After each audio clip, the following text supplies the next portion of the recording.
Has our country just dumbed down? Is there a lack of intellectual leaders in politics now? Have we become an idiocracy? It created an intellectual curiosity with me, which I think affected me later on in my life. I think we're missing that now. Most of the time, it is all reactionary, and it is just reaction. It's a hot take. We've lost a certain degree of intellectual consistency. Trump, to me, has become what Brando... Did you see the movie Idiocracy?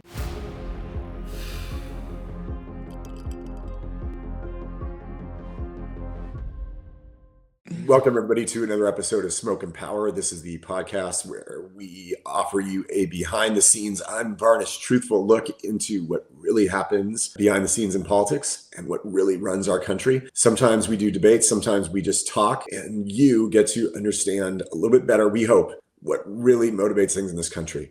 And tonight, we are asking ourselves, is there a lack of intellectual leaders in politics now? Have we become an idiocracy? And what we mean by that, right, is that generally speaking, a generation ago, there were leaders, there were thought leaders that were very intellectual, like a Walter Cronkite, a Carl Sagan. But now we've got Joe Rogan, right? And nothing against him. He's brilliant in his own way. But David, do we have intellectual leaders right now? Yeah. I think, I'm glad you asked this question because I was thinking about this the other day, believe it or not. When I was growing up on popular television, because we only had like 3 major networks, but then you had the independent, so you had like 7, 8 networks in your home on your TV. Did you have to pedal the stone car to get yeah. I had like 5 guys, and they would etch something on stone every 5 seconds, holding up the ears. Sorry. So, but we had talk shows on, right? Like Mike Douglas, Merv Griffin, Phil Donahue, and they would always have they would have celebrities on, but they would also have a number of what I think we would call popular intellectuals. And I can go down a name like, as I mentioned, Carl Sagan. This book I'm looking at right here, Broke His Brain. That book, by seeing him talk about that book on one of those shows, completely changed my life because it imbued me with an intellectual curiosity because I was so interested in what he was talking about. William F. Buckley was on all of these shows, right? And I would listen to William F. Buckley. I wasn't conservative. I wasn't any party, but it was just his ideas. Like, Chris Matthews, people probably haven't heard that name in a while, No. But I would tell people, there's this former staffer for Speaker Tip O'Neill, who had a talk show on the weekends where, like, for an hour, people would sit down. Like, he'd have like a Democratic Congress member, a Republican Congress member, like a journalist, and like, a whole bunch of like reporters and thought leaders, and they would like have like a civil debate. And Yeah. And it wasn't like, let's get in a soundbite. It was like, let's debate an issue like in the old days, and like at the end of the show, we're gonna like try to see who won. Right, but Mike, it didn't even have to have an political pedigree. It's something like Norman Mailer, who was an author. Sure. But he had tremendous ideas, and he put them across in a very, very well-spoken way. Joseph Campbell, with his books on myth. Joseph Campbell was someone who was always on television. Not always, but often enough, he was on television, and you would listen to him. And as a young man, I'd be like, wow, that's really interesting. I want to find out more about that. Let me see. John Kenneth Galbraith. He was on shows all the time, and he would be talking about his school of economics. George Will was another one. You did not have to agree with their politics, and many times it wasn't even political, but it created an intellectual curiosity. And I was a young guy. I didn't even go to college, as you know, until my 30s. So it wasn't like I was some, prep school kid, with some great education. I was just a dude. But because I was subject to that type of guest and that type of conversation, it created an intellectual curiosity with me, which I think affected me later on in my life. I think we're missing that now. I will argue something that might shock you, which is the closest thing that Gen Z had to an intellectual thought leader was Charlie Kirk. And what I mean by that is he did indulge in the soundbite. He did indulge in the gotcha and the roasting, and but he debated. but he at least had a high IQ and Mhm. got a little bit deeper into these issues. You could also argue that Ben Shapiro, love him or hate him, that he has a high IQ and he's intellectual and he gets into these issues by and large. However, their styles are so different, and there's really nobody else. Like, you can't, like, and these are younger men, right? You really Mhm. can't think of too many folks in their like 40s and 50s and 60s and 70s who are fixtures on the talk show circuit, Right. who actually have that intellectualism that these other Well, names have. correct. Well, we're the authors. Where are the authors? We don't have intellectually based authors anymore that are going on these talk shows so people can listen, and they kind of, throw ideas out into the marketplace. We don't have that anymore. There are none. I think, Mike, that more information does not equate to greater knowledge. But let me Um, ask you why, though. Like, you could argue that, I mean, why is it? Has our country just dumbed down? We asked in the intro, have we become an idiocracy? you want my answer? Yeah. Yeah, I do think so, and I think it creeps into the legislature, into the not just California, but I mean just at writ large, our lawmakers. Because if you look at our lawmakers now, it is very rare, very very rare. I can think of a handful right now who actually will debate, who will debate something very honestly. Most of the time, it is all reactionary, and it is, fuck Trump or fuck Biden.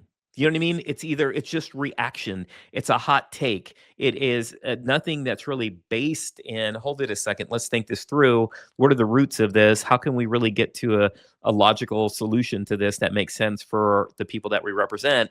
And rather, I think that a lot of it is just boom, reaction. And I My way or think, the highway. And what bothers me too is we've lost a certain degree of intellectual consistency, which is this idea that, like, I stand for these ideals and I have a strong enough brain that I can process things based on my lens and my ideals, and I can say how I'm coming out on this issue. Instead, you're starting to see, well, the Republican Party says I should do this, and the Democratic Party says I should do this, but it's very not like it's not traditional conservatism and traditional liberalism. I mean, it's crazy how these things have been lost. This uh, this type of sort of intellectual consistency. That's another casualty of this. yeah, and again, I'll go back to what I said, Mike, which is I don't think that greater information equals greater knowledge. Think about it. I think about it this way: there is water behind a dam, and if there is a stream of water coming over that dam, you can put a cup there, fill it up, take a drink. Right? That is that is water that is manageable, that you can take in, and it serves its purpose. If that dam has a break in it and the water is just coming out, right, at 800 miles an hour, you're not going to be able to drink that water. It's too much. It's unmanageable, and it's not going to serve the purpose that water's supposed to serve. I see the same thing with information. There's just so much information shooting out of your phone and out of your laptop and out of your radio and the television. It's too much for, I think, our current What if generation it's to take something in. far, far, far more dire, which is, what if our society has literally gotten dumber for whatever reason, complex reasons? I'll tell you, there's a book called Greatness. It's a fascinating book written by psychologists about what made a person in history great and why. And there's a chapter on IQ. And in that chapter on IQ, they said that communication studies have shown this, whether it is the schoolyard, the boardroom, or the electorate. If your IQ is more than one standard deviation above those you are talking to, they will have a hard time jiving with you. And if you are two standard deviations above them, forget about it. It's Mhm. like you're speaking a foreign language. They will hate you, you will hate them. And it's amazing. And they actually apply this, like the greatest. And by the way, there's a lot of leaders through history who have their IQ measured, like George Patton took an IQ test at some point, right? And it's amazing because the best generals, they tend to be at the high end. One standard deviation in IQ is 15 points. And so if you're managing guys where their IQ is 95, those generals tend to have an IQ of 95 plus 15, 110, right on the border of can talk to them, but are smarter than them, right? And if you're a leader among physicists, where like the average IQ is 140, your IQ is about 154, right? 15 points above that, right? But you got to wonder if we do not have intellectual authors and leaders and, journalists that are appealing to the public. If the only people that are appealing to the public are like, ooga booga, gotcha, roasted you.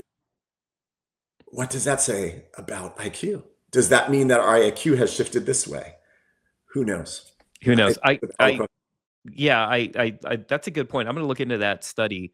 That's very interesting because it does explain a lot. And I knew a politician who was pretty successful, Kevin McCarthy, and he would tell me how he would always go and read People Magazine, The Inquirer, because they're just like us. Because, well, his point was, because if I'm not speaking a language they can understand, they're not going to listen to me. So I need to be able to use cultural references that they can identify with, right? Yeah.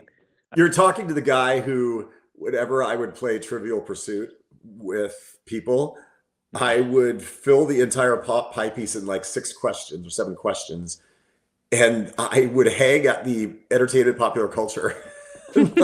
So if you ask me, I think, yes, I think it has become, I think, and let's just use this as an example. Trump, to me, has become what Brando. Did you see the movie Idiocracy? Oh, well, anyway, the president of Idiocracy, the president, the bodybuilder guy, they had a drink called Brando. And the big thing was like, it's got electrolytes. No one knew what the fuck electrolytes did.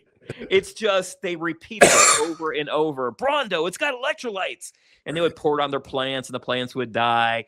And I think Trump has almost become a version of Brando. And why? Because he got electrolytes. And so it's just, it's just phrases being thrown back and forth that people can catch on to. But really, we need to get back to that intellectual curiosity that I think the last time I saw was in the early 80s, before media started turning to away from the conversation. So I don't know. That's my take, Mike. I think it's a valid one. We want to hear from you. Do you think our country's gotten more dumb? Who are the intellectual leaders of today? Are we sufficiently intellectual for you? Put it in the comments. Thanks, everybody. We'll see you next time.